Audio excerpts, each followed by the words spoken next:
everyone, thanks for joining me on my second YouTube video. Today I'm going to be filming a spooky get ready with me for the month of October, and I'm really excited. And just to show y'all, it is indeed October 2nd midnight.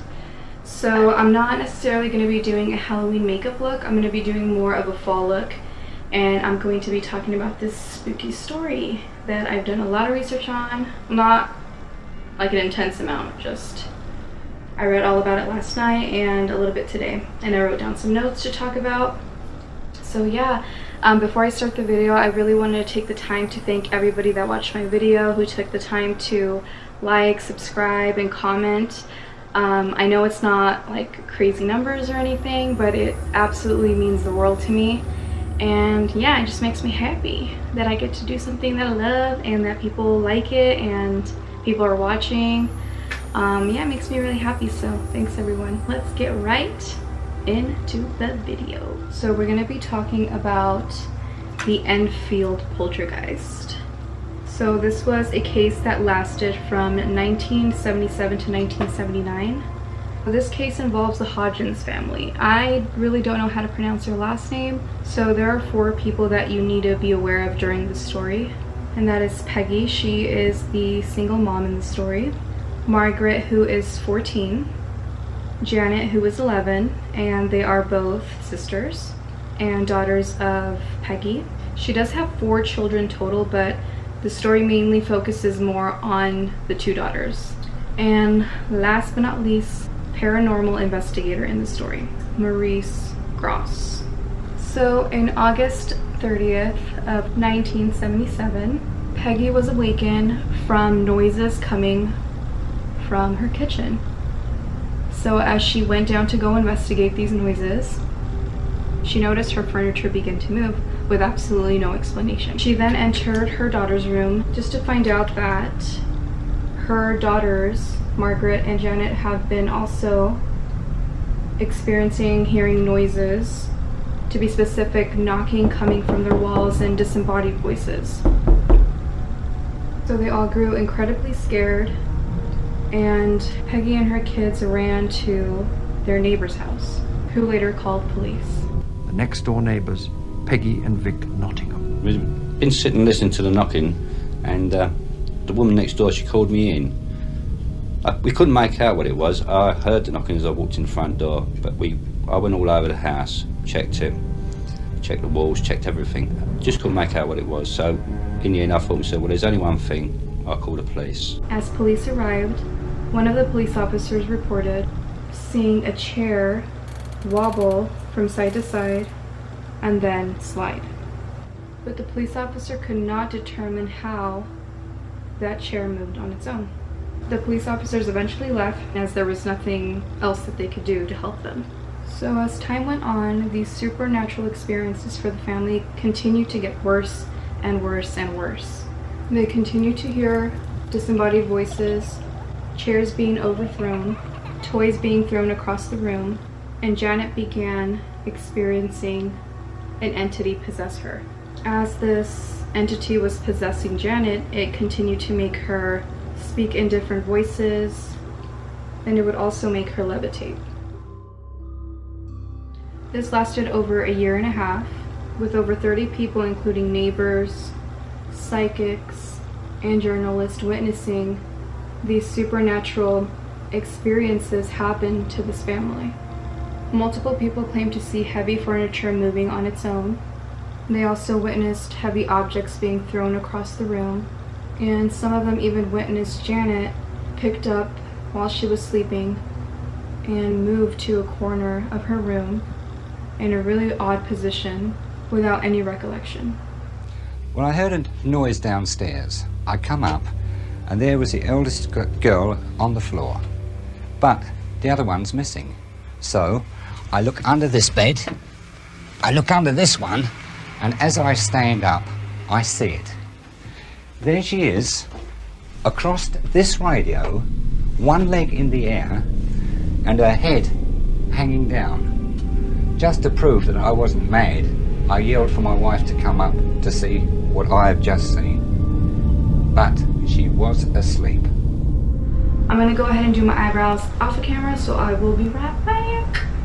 So the most horrifying part took place as 11-year-old Janet was manifesting a deep voice by the name of Bill Wilkins. So supposedly Bill Wilkins was an old, grumpy man who died at that house years ago. It's pretty scary, as it is, okay? During one of Maurice's investigations, they caught this voice coming from Janet, who delivered a message saying, "Just before I died, I went blind and then I had a hemorrhage. I fell asleep downstairs and died in the corner downstairs." I want you to tell me whether you remember what happened to you when you died. Just before you died and just after you died.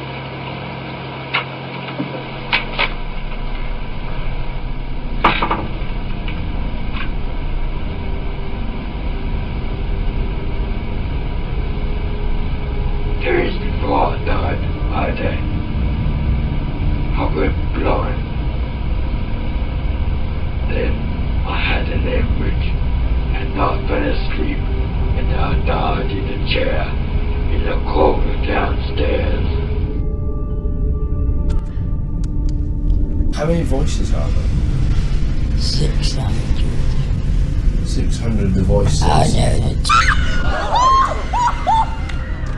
Lord, I'm having a heart attack. Damn, this is some scary shit.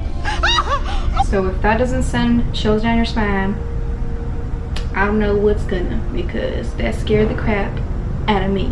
How can that voice come from an 11-year-old girl? Tell me. Because there's no proof in this pudding. Not at all. Little did they know that Bill Wilkins' son, Thomas, would come forward confirming that his dad indeed did pass away, how Janet described. Coincidence? I think not! I'm gonna finish up this eye, do the other one real quick, and move on. Now we're gonna talk about the skepticism part of the entire story, which is a pretty good cherry on top. So there was a lot of rumors regarding the validity of this case. The skeptics surrounding this case claimed that Janet was nothing but a little girl playing around wanting to cause some trouble. A ventriloquist actually visited the home, which is kind of random, right? Why would a ventriloquist visit your home? But he claimed that Janet's voices were really nothing but good old vocal tricks. Don't know how true that is, ventriloquist, but who am I to say? So I'm gonna go ahead and pop on my lashes off camera. The strongest skepticism came from Joe Nickel, who claimed that this whole thing was basically just made up by the family and paranormal investigator Maurice Gross. He claimed that the pictures that caught Janet levitating was nothing but simply her just jumping off of her bed.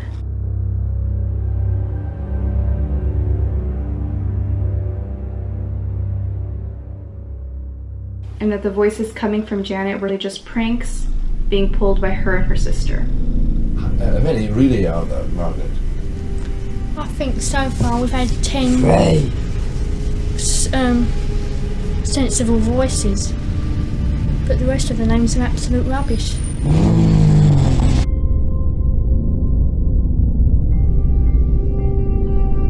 The light plug was pulled from the socket 3 times after that. Then, after a period of watching and waiting, something even stranger happened.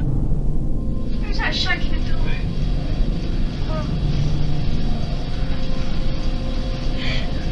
What's something? Mum's laughing. Where is it? Oh! What's that?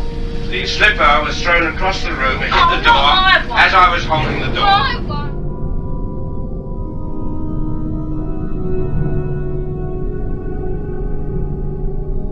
So, yeah, everybody, that was a story.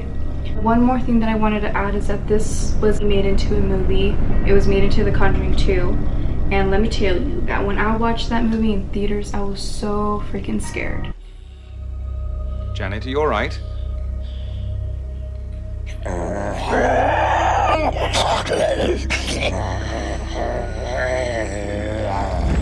Janet?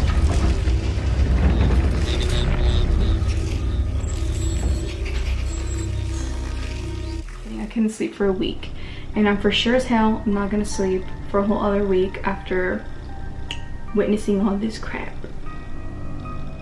Here is my makeup.